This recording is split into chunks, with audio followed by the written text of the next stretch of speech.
BPSC री exam मुद्दा। देखिए, बिहार में लगभग 50 दिनों से बीपीएससी अभ्यर्थी जो हैं वो री एग्जाम को लेकर आंदोलन कर रहे हैं, आवाज उठा रहे हैं। लेकिन फिलहाल के दिनों की बात की जाए तो आंदोलन कमजोर पड़ते हुए दिख रहा है। बीपीएससी गर्दनीबाग धरना स्थल की बात की जाए तो अब इक्के दुगे जो हैं अभ्यर्थी अब दिखाई पड़ते हैं। साथ ही साथ कई तरह के जो है सोशल मीडिया पर बयान और कमेंट भी आते हैं अभ्यर्थियों के, कई तरह के सवाल हैं। देखिए, एक चीज़ देखने को मिला, बीपीएससी अभ्यर्थी तो चर्चा में रहे ही, री एग्जाम तो चर्चा में रहा ही, बीपीएससी चेयरमैन जो है वह चर्चा में रहे। लेकिन एक और शख्स जो चर्चे में रहे वह थे दिलीप कुमार। दिलीप कुमार की बात की जाए तो दिलीप कुमार जो है बीपीएससी के मुद्दे पर नॉर्मलाइजेशन पर जो आंदोलन हुआ था उसमें शामिल हुए, लेकिन उसके बाद दिलीप कुमार जो है वह गायब हो गए। साफ तौर पे जो है कहीं ना कहीं तस्वीर से कटते हुए नजर आए। देखिए, आज हमारे साथ बहुत दिनों के बाद छात्र नेता दिलीप जो हैं वह मौजूद हैं। इनसे बातचीत होगी कि आखिर आंदोलन से वह गायब क्यों हो गए। दिलीप जी, आंदोलन से पूरी तरह आप गायब दिखे, पूरी तरह शांत रहे। चर्चा अभ्यर्थियों में यह भी रहा कि दिलीप जी चले कहाँ गए आखिर। देखिए, हमें मजबूर किया गया, कुछ परिस्थितियां ऐसा वहाँ पे उत्पन्न जानबूझकर किया गया कुछ लोगों के द्वारा, क्योंकि वो लोग चाहते थे यही कि दिलीप कुमार हट जाए, तो मुझे हटना पड़ा। मैं सिद्धांतवादी आदमी हूँ, मैं अपने सिद्धांत के साथ समझौता नहीं करता हूँ। छात्र हित में हम 2016 से लड़ रहे हैं और कभी भी सरकार से, पुलिस से या शिक्षा माफियाओं से या किसी से भी नहीं डरे। जेल भी भेजा गया फिर भी नहीं डरे। कई बार लाठियाँ खाए, थाना में टॉर्चर किया गया, सड़क पर टॉर्चर किया गया पुलिस के द्वारा, फिर भी हम नहीं डरे। 6 दिसंबर को आंदोलन किए थे नॉर्मलाइजेशन के खिलाफ। शाम में नोटिफिकेशन आया, नॉर्मलाइजेशन वापस हो गया, फिर भी हमें जेल भेज दिया गया। 12 दिसंबर को हम जेल से बाहर आते हैं। उसके बाद 18 दिसंबर से आंदोलन शुरू होता है। मैं 18 दिसंबर से आंदोलन में हूँ और 19 दिसंबर को भी था, 18 को भी था, 17 तारीख को देखिएगा आप सोशल साइट पे भी हमने आह्वान किया था कि 18 तारीख को सब लोग आइए।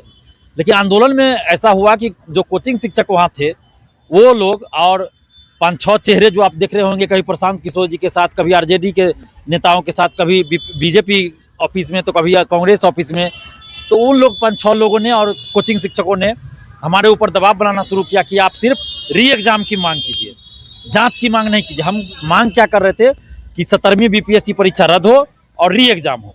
और दूसरा मांग हमारा रहता था कि बापू परीक्षा परिसर में जो घटना हुई और क्वेश्चन का लेवल जो इतना नीचे चला गया है, कोचिंग के टेस्ट सीरीज से जो इतना क्वेश्चन मिला उस सब की जांच हो और जो भी दोषी हो उस पर कार्रवाई हो। और तीसरा डिमांड हम करते थे कि चेयरमैन को बर्खास्त किया जाए, चेयरमैन को हटाया जाए।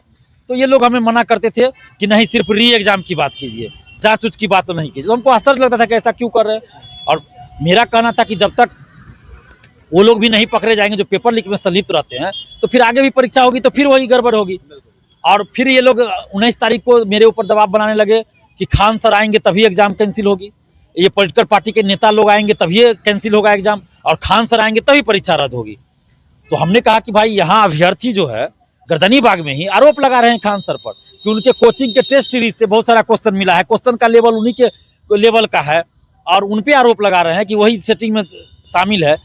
सोशल साइट पे भी लोग आरोप लगा रहे हैं। फिर खान सर को बुलाने से क्या फायदा?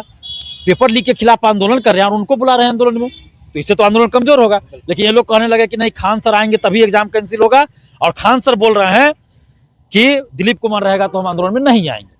अब खान सर ऐसा बोले कि नहीं बोले मुझे नहीं पता, लेकिन इन लोगों ने ऐसा कहा। अब मेरे ऊपर बराबर दबाव बनाने लगे, मेरे अगेंस्ट में कमेंट करवाने लगे टेलीग्राम ये सब में, सोशल साइट्स पे। तो फिर हम छात्र हित में हम सोचे कि भाई, जब मेरे हटने से अगर छात्रों का डिमांड पूरा हो जाता है तो ठीक है, हम हट जाते हैं।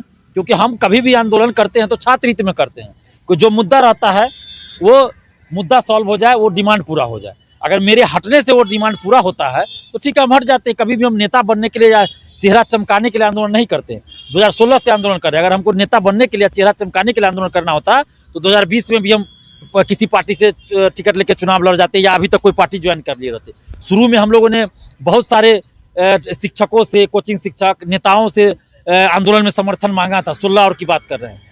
और हम लोग उस समय हम लोगों ने देखा था 16, 17, 18 में कि ये लोग आंदोलन में आके क्या करते हैं, दिखाते हैं कि हम छात्र के साथ हैं, और अंदर अंदर मिले रहते हैं सरकार से, तो शिक्षा माफिया से, और आंदोलन असफल कर देते हैं। तो इसके बाद से ही हम लोगों ने शिक्षक, कोचिंग शिक्षक और नेताओं से दूरी बना लिया कि आंदोलन में नहीं आवे। जिनको समर्थन करना है कोचिंग शिक्षक को, वो समर्थन करे। मैं सभी कोचिंग शिक्षक की बात नहीं कर रहा हूँ, लेकिन अधिकतर कोचिंग शिक्षक, तो जिनको समर्थन करना है वो समर्थन करे, अपना स्टूडेंट्स को भेजे, कोचिंग बंद कर दे आंदोलन के दिन, और स्टूडेंट्स को भेजे आंदोलन में। और जिन नेताओं को आंदोलन का समर्थन करना है वो बीपीएससी ऑफिस या जोन भर्ती आयोग के खिलाफ आंदोलन, वहां जाके आंदोलन करे, सड़क पे आंदोलन करे। छात्रों के आंदोलन में आके और भाषणबाजी करके चल देंगे और आंदोलन का राजनीतिकरण हो जाता क्या है। कुछ शिक्षकों के द्वारा आंदोलन को हाईजैक करने की कोशिश की गई, और क्या अभी के जो आंदोलन की स्थिति है इन शिक्षकों के कारण ही जो है लगातार आंदोलन धीरे धीरे कमजोर पड़ता चला गया? उसमें जब दबाव बनाया गया तो हमने ये कहा कि भाई छात्र हित में अगर मेरे हटने से आंदोलन सफल होता है, परीक्षा रद्द होती है तो ठीक है, हम हट जाते। तो हम हट गए वहाँ से कि चलो भाई जिनको बुलाना है बुला लीजिए। हमने पहले कहा था माइक लेकर कहा था कि अगर जो पेपर लीक में संलिप्त है, आप ही लोग जिन पे आरोप लगा रहे हैं वैसे लोग आएंगे या कोई नेता आएंगे तो हम आंदोलन में नहीं रह पाएंगे। और ये लोग जब दबाव बनाए तो हम हट गए, और वैसे लोग आने लगे जो पेपर लीक में संलिप्त है या जो पेपर लीक में संलिप्त है उन लोगों को संरक्षण दे रहे हैं, पार्टी टिकट दे रही है, नेता टिकट दे रहे हैं पेपर लीक में संलिप्त लोगों को, और ऐसे लोगों को आप बुला रहे हैं आंदोलन में। तो इसलिए हम हट गए और बाद में आंदोलन का पूरा राजनीतिकरण कर दिया गया। कोचिंग शिक्षक कुछ थे अपने कोचिंग का प्रचार करने लगे, राजनीतिकरण कर दिए, राजनेताओं के साथ सांठ-गांठ की हमको टिकट मिल जाए 25 में, हमको पद मिल जाए। तो यही लगातार 5 चेहरे जो नज़र आ रहे हैं, जो पहले कभी आंदोलन में नहीं दिखे, 6 तारीख के आंदोलन में नहीं दिखे, कुछ और आंदोलन में बीपीएससी के नहीं दिखे, कभी प्रशांत किशोर जी के साथ दिखते हैं तो कभी बीजेपी कार्यालय तो कभी कहीं, तो वो लोग अपना राजनीतिक चेहरा चमका रहे थे, राजनीतिक फायदा उठा रहे थे कि हमको टिकट मिल जाए, और दिया भी गया ऑफर ऐसा। कुछ लोगों को हमने तो सुना है, गर्दनी बाग में ही कुछ स्टूडेंट्स ने बताया है कि कुछ जो 2-4 लोग थे, 5 लोग, उन लोगों को प्रशांत किशोर जी ने तो कोई और पार्टी लोग ने टिकट का ऑफर किया है कि हम टिकट देंगे, तो वो लोग उस सबके प्रेस कॉन्फ्रेंस में साथ में दिखते हैं। लेकिन कुल मिलाकर अभ्यर्थियों का नुकसान किया गया, जो एक सही उद्देश्य के लिए आंदोलन शुरू हुआ उसको भटका दिया गया और अभ्यर्थियों का नुकसान हुआ। सरकार ने निरंकुशता की, सरकार ने तानाशाही रवैया अपनाया, और जब शुरू दिन से आंदोलन हुआ, सरकार डिमांड मान लेती तो आंदोलन का राजनीतिकरण भी नहीं होता। लेकिन सरकार ने जानबूझकर आंदोलन का राजनीतिकरण करने दिया कि उनको एक मौका मिल जाए कि ये तो आंदोलन राजनीतिक आंदोलन है, और वो सरकार जैसा चाहती थी वैसा हो भी गया। लेकिन अभी अभ्यर्थियों से अभी भी हम कहेंगे कि अभी भी आप लोग ऐसे लोगों को आंदोलन में मत आने दीजिए जो स्टूडेंट को गुमराह करते हैं, जो शिक्षा माफिया हैं, वैसे लोगों को मत बुला। अभी भी मैं देख रहा हूँ सरस्वती पूजा से 1-2 दिन पहले या सरस्वती पूजा के दिन ऐसे लोग भी आंदोलन में आ रहे हैं जो कभी केस के नाम पे तो कभी कुछ नाम पे स्टूडेंट से 4-5 साल से पैसा वसूली कर रहे हैं, केस भी नहीं करते हैं। ऐसे शिक्षक आ रहे हैं जो दिन रात स्टूडेंट को गुमराह करते हैं। तो ऐसे लोगों को बुलाने से आपको फायदा नहीं होगा, नुकसान होगा, आंदोलन बदनाम होता है। सबसे बड़ा सवाल है कि हाईकोर्ट में मामला चला गया, सभी की निगाहें पटना हाईकोर्ट पर है, 3 तारीखें टल चुकी हैं। आपको क्या लग रहा है, क्या कुछ फैसला आएगा या फिर अभी अभ्यर्थियों को और भी इंतजार करना पड़ेगा? देखिए, अब कोर्ट के बारे में तो मैं नहीं कुछ कहना चाहता हूँ, अब कुछ कहना ही नहीं चाहता हूँ, तो आप समझ जाए कि मैं क्या कहना चाहता हूँ। हम लोग भी कोर्ट में बहुत लड़े हैं, 64वीं का लड़े, उसके बाद 67वीं का लड़े, दरोगा का 1717 दरोगा, 2446 दरोगा लड़े। तो कहना विशेष हम नहीं चाहते हैं कोर्ट के ऊपर, लेकिन हमारा ये मानना है कि कुछ चीज़ें ऐसी है जिसके लिए सड़क पे उतर के ही सरकार पे दबाव बना के करवाया जा सकता है लोकतंत्र में। बाकी अब हम तो उम्मीद करते हैं और चाहते भी हैं कि कोर्ट भी डिसीजन ऐसा दे कि बीपीएससी को सबक मिले, सरकार को सबक मिले। हम तो यही चाहते हैं और मांग भी करते हैं कि परीक्षा रद्द करे, हाईकोर्ट ही रद्द करने का फैसला सुना दे और जांच का आदेश भी दे दे, सीबीआई जांच का आदेश कोर्ट दे दे। देखा गया कि आपने जिस आंदोलन का नेतृत्व किया है उस आंदोलन का परिणाम भी मिला है, क्योंकि अब आप वापस आ गए हैं, तो क्या अब आंदोलन में शामिल होंगे अगर आपके कहने के अनुसार अगर अभ्यर्थी गर्दनीबाग धरना स्थल पर जमते हैं, या फिर उस तरह से अगर अभ्यर्थी जो है अपने आप को पेश करते हैं? तो देखिए, गर्दनीबाग धरना स्थल को अब ये कुछ लोगों ने बदनाम कर दिया, राजनीतिकरण कर दिया। कुछ लोग हैं जो यूपी के, हमें पता चला गर्दनीबाग में जो मौजूद है अभी लोग, उन्हीं में से 4-5 लोगों ने हमें बताया कि यूपी के बरेली के 1-2 लड़का आके स्कैनर अपना दे के उसको आंदोलन से मतलब नहीं है, एग्जाम भी नहीं दिया है, ना बीपीएससी से मतलब है, आंदोलन में घुस के पैसा वसूली कर लिया है। ऐसे कुछ और लोग भी हो सकते हैं। तो अब मैं उस परिस्थिति में कैसे वहाँ जाऊँ जब शिक्षा माफियाओं को वहाँ बुलाया जा रहा है। मैंने मना किया था, नाम तक बता दिया कि ऐसे ऐसे लोग को, हमने कुछ नाम भी बताया कि उन लोगों को आंदोलन में मत बुलाए, लेकिन फिर भी बुलाए रहे हैं। तो जब मेरी बात ही नहीं मान रहे हैं तो मैं वहाँ कैसे जाऊँगा। लेकिन हाँ, आप देखिए, 67वीं पेपर लीक हमने उजागर किया, एग्जाम से पहले मुख्यमंत्री जी को क्वेश्चन भेजा, परीक्षा रद्द हुई, डीएसपी तक अरेस्ट हुआ। बीएसएससी सीजीएल 3 पेपर लीक हमने उजागर किया, परीक्षा 1 शिफ्ट रद्द हुई। सिपाही पेपर लीक हमने उजागर किया, परीक्षा रद्द हुई। अभी आप देखिए TRE 3 पेपर लीक उजागर हमने किया, परीक्षा रद्द हुई।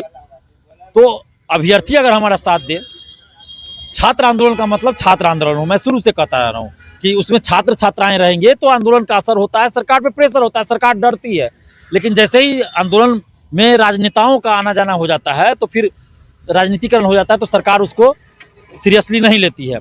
और दूसरी बात कि जो अभी सरकार में है वो भी विपक्ष में थे तो वो भी आंदोलन में आते थे, आज वो सरकार में है तो चुप है, और जो विपक्ष में वो कल सरकार में थे तो चुप थे, आज विपक्ष में है तो बोल रहे हैं। तो इन लोगों के आने से आंदोलन का क्या हासिल होगा? आंदोलन बदनाम होता है, कमजोर होता है। लेकिन स्टूडेंट्स का जितना भी मुद्दा है उन सभी मुद्दों को लेकर अब एक निर्णायक लड़ाई लड़ने की जरूरत है, पार्टी पॉलिटिक्स जाति धर्म से ऊपर उठकर। और हम भी बिहार के समस्त अभ्यर्थियों से छात्र छात्राओं से आग्रह करेंगे कि अगर आप लोग हमारा साथ देंगे तो हम बहुत जल्द एक बड़ा आंदोलन बिहार में करना चाहते हैं, लेकिन उसमें किसी भी राजनीतिक पार्टी का हस्तक्षेप नहीं होगा, किसी भी तरह से नहीं। अगर वैसा अगर आप लोग चाहेंगे तब होगा। शिक्षा माफिया उसमें आएंगे, हम नहीं आने देंगे। मतलब छात्र आंदोलन का मतलब छात्र आंदोलन रहेगा। तो अगर आप इसके लिए तैयार हैं तो हम सभी मुद्दों को लेकर, बीपीएससी का हुआ, बीएसएससी हुआ या और भी टीआरई का है, सभी मुद्दों को लेकर हम लोग एक बड़ा आंदोलन कर सकते हैं। लेकिन उसमें अभ्यर्थी अगर चाहेंगे तो, और मैं पहले बता देता हूँ, मैं सिद्धांतवादी आदमी हूँ। हमारे आंदोलन का सिद्धांत है सच्चाई के रास्ते पे चलते, ईमानदारी से काम करते हैं, हम दिखावा नहीं करते हैं, जो सही है वही हम बोलते हैं। और किसी भी परिस्थिति में राजनीतिक पार्टियों या नेताओं का जो इसमें आंदोलन में है, कोई प्रत्यक्ष और अप्रत्यक्ष कुछ भी इसमें नहीं रहेगा, तभी हम शामिल होंगे। चलिए, तो अगर आंदोलन का राजनीतिकरण नहीं होगा तब छात्र नेता दिलीप जो है अभ्यर्थियों का साथ देंगे। और जिस प्रकार से बड़ा आरोप इन्होंने लगाया है कि इस तरह से आंदोलन को राजनीतिकरण कर दिया गया, तमाम नेता पहुंचे, चाहे वो विपक्ष के नेता हों, और सभी पहुंचे, लेकिन उसको परिणाम तक नहीं पहुंचा पाए। छात्र का आंदोलन है तो छात्रों का आंदोलन ही रहने दीजिए, इसमें राजनीति मत घुसेरिए। और अगर छात्र इन तमाम चीज़ों पर अगर अपनी राय देते हैं, अगर सहमति जताते हैं, तो छात्र नेता दिलीप जो हैं आपके स्वागत के लिए तैयार है, आपके लिए आवाज़ उठाने के लिए तैयार है। धन्यवाद।